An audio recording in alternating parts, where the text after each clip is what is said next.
ചൈനയുടെ ഔദ്യോഗിക വാർത്താ ഏജൻസിയായ സിൻഹുവയുടെ റിപ്പോർട്ട് പ്രകാരം തിബറ്റിലെ യാർലുങ് സാങ്ബോ നദിയിൽ ലോകത്തിലെ ഏറ്റവും വലിയ ജലവൈദ്യുത പദ്ധതിക്കാണ് ചൈന തുടക്കം കുറിച്ചിരിക്കുന്നത്. ഹിമാലയൻ പാദദേശത്ത് നിർമ്മാണം ആരംഭിച്ച ഈ മെഗാ ഡാം ലോകത്തിലെ ഏറ്റവും വലിയ ജലവൈദ്യുത ഉറവിടമായി മാറിയേക്കാം. ഇന്ത്യയിലൂടെ ബ്രഹ്മപുത്ര എന്ന പേരിലും ബംഗ്ലാദേശിൽ ജമുന എന്ന പേരിലും ഒഴുകുന്ന ഈ നദിയിൽ 5 ജലവൈദ്യുത നിലയങ്ങൾ സ്ഥാപിക്കാനാണ് ചൈന ലക്ഷ്യമിടുന്നത്.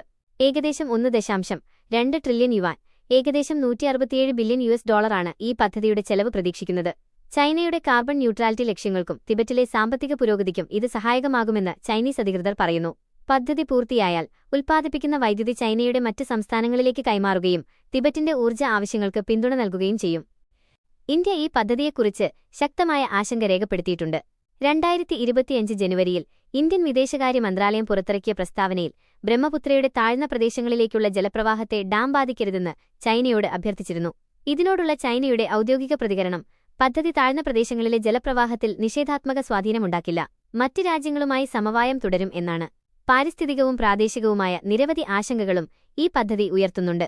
1950-ൽ തിബറ്റിനെ ചൈന അനക്സ് ചെയ്തതിനുശേഷം നിരവധി ജലവൈദ്യുത പദ്ധതികൾ അവിടെ നടപ്പാക്കിയത് പരിസ്ഥിതിയിലും ജലസേചനത്തിലും ദോഷകരമാകുമെന്ന ആശങ്കകൾ തിബറ്റുകാർ ഉയർത്തിയിട്ടുണ്ട്.